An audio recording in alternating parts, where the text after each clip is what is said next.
keep speaking your truth, eventually they're going to crack. Listen, so you basically started exposing your enemies. You started telling your story. You started speaking your truth about what has happened to you, about the injustices that were done against you, because you deserve justice. You deserve to tell your story, because those people just did so much to hurt you for no apparent reason. And you're like, I'm going to call these people out about what they did to me. So they are trying to act as if they are unbothered, unfazed, that they don't really care that you're speaking your truth. They're basically trying to like put on this whole facade and pretend, but you already know that they're pretending.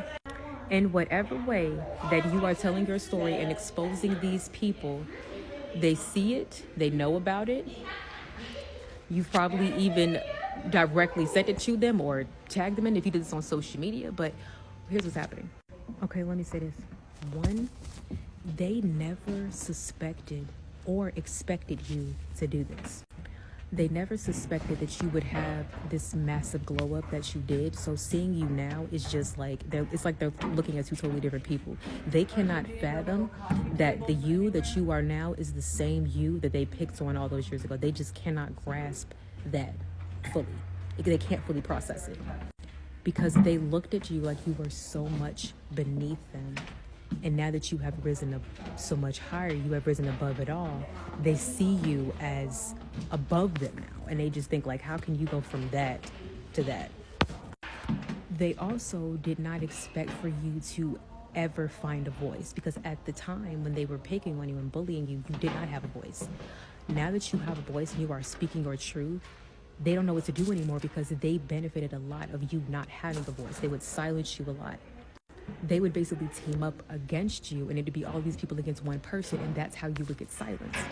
But now you're at a point where it's like you would go against a group of people and you would be pretty much fighting all of them by yourself all at the same time, and you're not scared, you're not phased, you're unbothered, you're not letting these people get to you. You are pretty much like, you like, shit, if I gotta fight both of y'all at the same time, if I gotta argue both of y'all at the same time, I will do that. Because you have so much more strength and power now that it doesn't matter who comes against you or how many people come against you at one time. You are strong enough to handle it. They never thought that you would find a voice, and they also never thought that you would ever come out and speak about what has happened. They thought that you would just go on and not say anything. They thought they would just be able to just move on with their life and just pretend and gloss over what they did, pretend it didn't happen, pretend it didn't exist, and try to ignore it. So all of this truth keeps coming at them, smacking them in the face until they choose to address it. In continuation to this message, they are just trying to act like they are not bothered or they don't care at the fact that you are speaking your truth, telling your story, finally speaking up, and that you have a support system now. You have people that, you have a support group. You have people that genuinely care for you and care about what has happened to you and listen to your story, and people that have also, like, because these other people have been through similar situations, so they are a great support group for you. So let's start with that. That's one thing that they despise, because they wanted you to be isolated. They wanted you to have nobody. So when they last saw you, they saw that you had nobody, but now you have a whole army of people, and your army is like 10 times as big for some of you. Not everybody has a big army like that, but you know, like, you now have a support system. You now have people that are in your corner. You have people that will fight with you. You have people that will defend you and stand up for you. You know, the one thing that you didn't have back then. So, and that's how a lot of the abuse was able to continue. So that you have a support system, they know that they can't come against you the way that they used to now, because they know that you have people backing you up.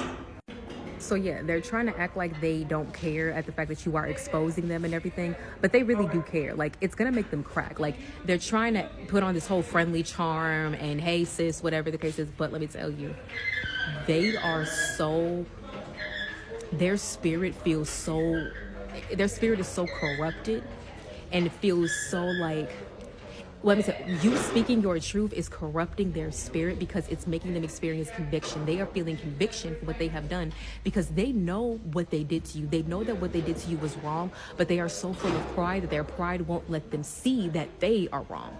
They don't, like, they can see actions that are wrong, but when they are the ones taking the action, they don't want to equate them with the wrong action. They are too full of pride. But now that it's coming out to the surface, they have to face it, because other people are seeing, you know, what they have done. The truth is coming out. So one, their image, their reputation is in a way being tarnished because the whole facade that they were keeping up this whole time, everyone is seeing them for who they really are because you're speaking your truth about what has happened to you.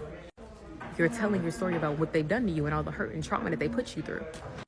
And by you continuing to tell the truth and tell your story, they won't be able to fight. Like, they won't be able to gaslight. They won't be able to deny. It's eventually going to reach a point where so much truth has come to the surface that they have no other choice but to come clean and say, yes, I did this. Yes. You know, eventually they're going to have to, like, face the consequences and face their actions. Because what this is like a spiritual court. You know what I'm saying? This is like a judgment. Like, God is the judge. You are your own lawyer. You know what I'm saying? And you are pleading guilty against those people. You have so much evidence to back up your claim. And yeah, you are pleading them guilty for spiritual torture and the long-lasting effects that abuse has had on you. Okay, part 3. At this point, they don't know how to fight back in this situation. They don't know what to do. They are faced with something that they are not normally faced with. Let me tell you how we are winning the fight against the narcissist, okay? By you coming out and speaking your truth with no fear, with not allowing their fear tactics and their antics and whatever it is that they threaten, which they're not gonna fucking do. They ain't gonna do shit, bro. Fuck them. They all talk but no action. When you are basically moving past that fear, you're not letting them control and manipulate you anymore. You are taking your power back and you are fighting them in a way that you've never fought before, where you are fighting them with the truth. They do not know how to fight against it.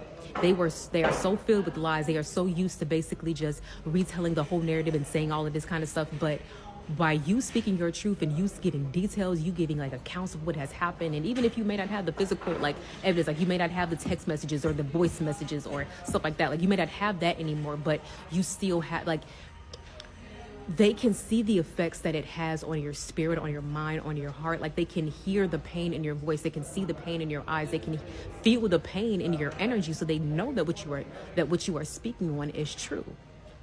And they can see that these people are evil and these people are liars, because based off of the stories that you tell, these people's true colors are really being shown.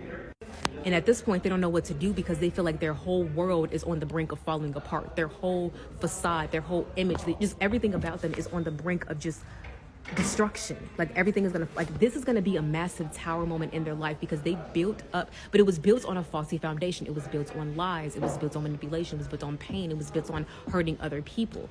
You know, they got satisfaction out of hurting people.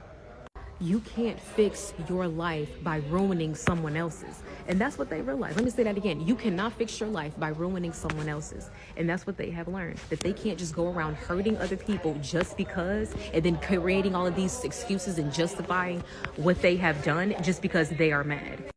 They don't know what to do. They don't know what to say. So the only thing that they can do is just put on a mask and put on a facade and just try to act all innocent and play the victim, per usual, once again. So yeah, they're gonna act like it doesn't bother them, but it actually really does. They just haven't let that on. Some things that they fear is that somehow it's gonna get back to their job, and that their boss or manager is gonna find out about it, and anything that they could possibly get fired from their job because if you are being labeled as an abusive bully, then they're probably like, I don't want this abusive ass person in my workplace. No, you guys are go. Whenever they were abusive towards you, they always found a way to protect themselves in the mix of it. Like, it was well calculated and thought out. But by you catching them off guard, they have no time to plan. They're going to just be caught red-handed.